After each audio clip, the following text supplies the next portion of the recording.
Hi అండి. ఈరోజు video Vinayaka చవితికి ఉండ్రాలు ఎలా చేయాలి, దానికి కావాల్సిన ఐటమ్స్ ఏంటి అంటే గనక కావాల్సిన ఐటమ్స్ ఫస్ట్ బియ్యం పిండి అండి, బెల్లం, పెసరపప్పు, కొబ్బరికాయని చిన్న చిన్న ముక్కలుగా చేసుకోండి. నెక్స్ట్ యాలకుల పొడి, నెయ్యి, కొంచెం పాలండి. చూసారు కదా కావాల్సిన ఐటమ్స్. ఇప్పుడు ఎలా చేయాలో చెప్తానండి. ఫస్ట్ స్టవ్ ఆన్ చేసి 2 గ్లాసెస్ ఆఫ్ వాటర్ పెట్టి వాటర్ మరిగించాలండి బాగా. వాటర్ మరుగుతున్నప్పుడు అందులో చిన్న బెల్లం ముక్క వేయాలండి, చిన్నది, జస్ట్ చిన్న పీస్ వేస్తే ఏంటి ఫార్మాలిటీ, ఫస్ట్ బెల్లం వేయాలి, శుభం అంటారు కదా దానికోసం. నెక్స్ట్ పించ్ ఆఫ్ సాల్ట్, చిన్న సాల్ట్ వేయాలండి. వాటర్ బాగా మరిగించాలండి. మనం ఒకటే గ్లాస్ మెజర్మెంట్ తీసుకోవాలండి, పిండికి కానీ వాటర్ కానీ. అప్పుడు ఈజీగా మెజర్మెంట్ కూడా నేను చెప్తాను. 2 గ్లాసెస్ వాటర్ తీసుకొని బాగా మరిగించాక అందులో సేమ్ గ్లాస్ తో 1 గ్లాస్ బియ్యం పిండి కూడా వేయండి. వేసి కొంచెం నెయ్యి వేసి స్టవ్ లో ఫ్లేమ్ లో పెట్టి మూత పెట్టండి. ఒక 5 మినిట్స్ బాగా ఆ బియ్యం పిండి ఉంటుంది కదా, అది వాటర్ లో బాగా మిక్స్ అయిపోద్ది. 5 మినిట్స్ ఉంచాక స్టవ్ ఆఫ్ చేసేయాలండి. అది చల్లగా అయ్యాక చపాతీ పిండి ఎలా కలుపుతాం మనం, అలా బాగా కలుపుకొని చిన్న చిన్న ఉండ్రాలు చేసుకోవాలండి. మనకి ఏ సైజు కావాలంటే అది మన ఇష్టం. చేసాక మళ్ళీ స్టవ్ ఆన్ చేసుకొని ఒక ఇడ్లీ గిన్నె ఉంటుంది కదండి, ఇడ్లీ గిన్నె పెట్టుకోండి. దాని మీద ఒక ప్లేట్ పెట్టండి, ఇడ్లీ ప్లేట్ ఒకటి పెట్టి ఈ చిన్న చిన్న ఉండలు చేసినవి అందులో వేసి ఒక 10 మినిట్స్ ఉంచాలండి స్టవ్ మీద. కొంచెం ఉడుకుతుంది కదా, ఉడికాక ఒక 10 మినిట్స్ తర్వాత ఆఫ్ చేసేయచ్చు స్టవ్. ఈ లోపు అది కూల్ అవుతుంది కదా బాగా, అది తీసి పక్కన పెట్టేసేయండి. తర్వాత మళ్ళీ స్టవ్ ఆన్ చేసి ఒక పాన్ పెట్టుకొని ఏ గ్లాస్ తో అయితే మనం వాటర్ పిండి మెజర్ చేస్తున్నాం అదే గ్లాస్ తో 1/2 గ్లాస్ పెసరపప్పు తీసుకోండి.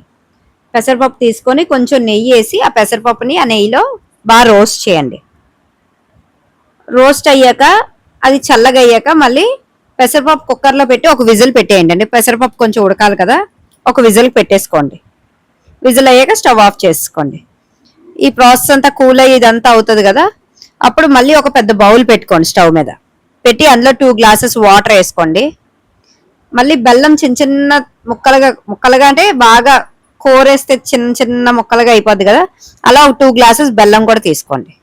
2 glasses of water, 2 glasses of బెల్లం తీసుకొని ఆ వాటర్ బాగా మరుగుతున్నప్పుడు అందులో పెసరపప్పు, ఇప్పుడు ఉడికించిన పెసరపప్పు ఉంది కదా అది వేసి, కొబ్బరి ముక్కలు చిన్నగా తరిగినవి ఉంటాయి కదా అవి వేసి బాగా మరిగాక అందులో ఉండ్రాలు మనం చేసి ఉంచాం కదా ఇడ్లీ గిన్నెలో ఉడికించి, ఆ ఉండ్రాలు కూడా అందులో వేసేయాలండి. వేసాక కొంచెం యాలకల పొడి వేసాక అందులోనే కొంచెం బాగా మరిగాక 1 గ్లాసు మరగబెట్టిన పాలే తీసుకోవాలండి, మరిగించిన పాలే, పచ్చి పాలు అయితే కాదు. ఏ గ్లాస్ తో అయితే మనం వాటర్ పిండి తీసుకున్నా అదే గ్లాస్ తో ఒక మరిగిచ్చిన 1 గ్లాస్ పాలు, ఒక 4 స్పూన్స్ బియ్యం పిండి మళ్ళీ